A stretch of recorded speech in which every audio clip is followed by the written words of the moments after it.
Hola, bienvenidos a mi canal, soy Miriam Vela, escritora peruana. El otro día tuve la oportunidad de ver una entrevista fascinante con Mario Vargas Llosa, un autor cuya obra siempre me ha impresionado. La conversación fue tan fluida y profunda que me dejó pensando durante horas sobre sus reflexiones. Desde el principio, me llamó la atención su tono cálido y accesible. La entrevistadora, Tamara, lo saludó agradeciéndole por concederle la entrevista, y él, con una sonrisa, respondió, con mucho gusto, Tamara, encantado. Esa cordialidad, por pequeña que fuera, marcó el tono de toda la conversación. Lo primero que me atrapó fue la presentación de su libro, que había tenido lugar el día anterior, y el hecho de que Albert Rivera, el líder de un partido liberal, fue el encargado de presentarlo. Mario explicó que había elegido a Albert porque su libro defiende los valores liberales, algo que coincidía con la ideología del político. Dijo, el partido que preside Albert Rivera se ha declarado liberal, y mi libro defiende los valores liberales. Lo curioso fue escuchar a Mario decir que se sentía satisfecho con la presentación, añadiendo con una sonrisa, fenomenal, estaría fenomenal. Ese toque de humildad era uno de esos detalles que hacen que sus palabras tengan un peso aún mayor. En un momento, Tamara le preguntó sobre su juventud y cómo veía el liberalismo cuando era más joven. La respuesta de Mario fue sincera, y me sorprendió escuchar que, en sus años jóvenes, no solo no era liberal, sino que era comunista y marxista. Yo no era liberal de joven, yo de joven era comunista, era marxista, contó, con una sonrisa casi nostálgica. Mi llegada al liberalismo fue lenta y larga, me tomó mucho tiempo, explicó, señalando que el cambio de perspectiva se había dado poco a poco, y fue a través de las lecturas y los pensadores que aparecen en su nuevo libro que fue comprendiendo y abrazando las ideas liberales. Otro tema que me intrigó mucho fue cuando hablaron sobre el 68. Resulta que Mario no vivió el famoso mayo del 1968 en París como muchos piensan.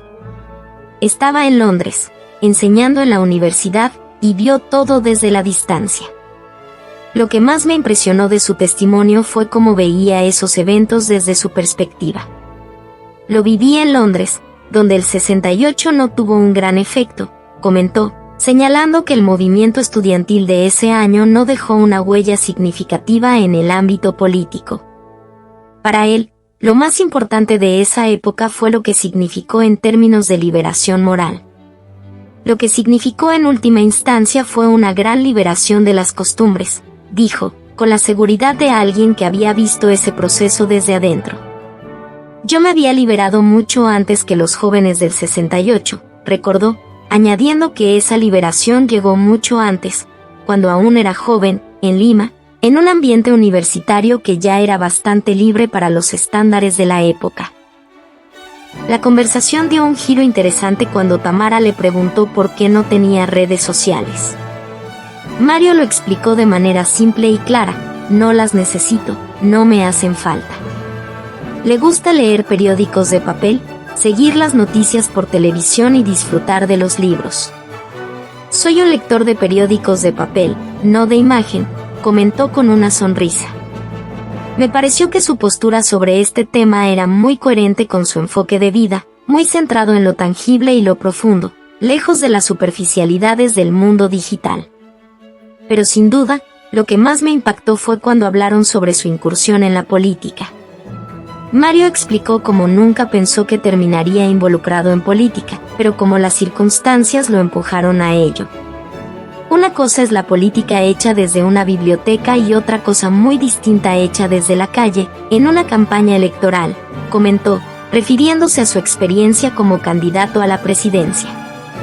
Curiosamente, añadió que, aunque no todos lo apoyaron y afortunadamente perdió las elecciones, aquella etapa fue una experiencia muy enriquecedora para él.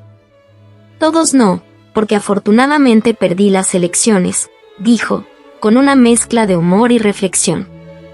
El tema de la política peruana también surgió, y Mario no dudó en expresar su opinión sobre la renuncia de Pedro Pablo Kuczynski.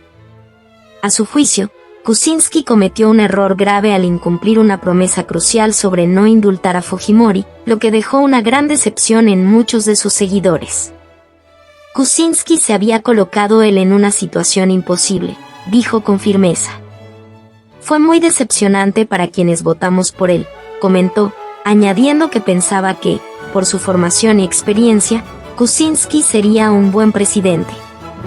En realidad es uno de los peores presidentes que hemos tenido en esta época, afirmó.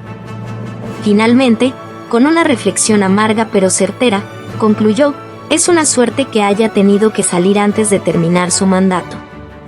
Al finalizar la entrevista, me quedé con la sensación de haber escuchado a un hombre sabio, lleno de reflexiones profundas y también de una humildad que lo hace aún más admirable.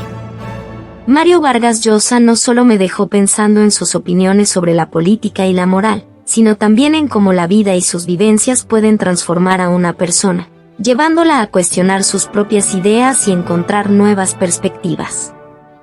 Aquí lo explico fenomenal, dijo al referirse a la manera en que había llegado al liberalismo, y sin duda, fue una conversación fenomenal.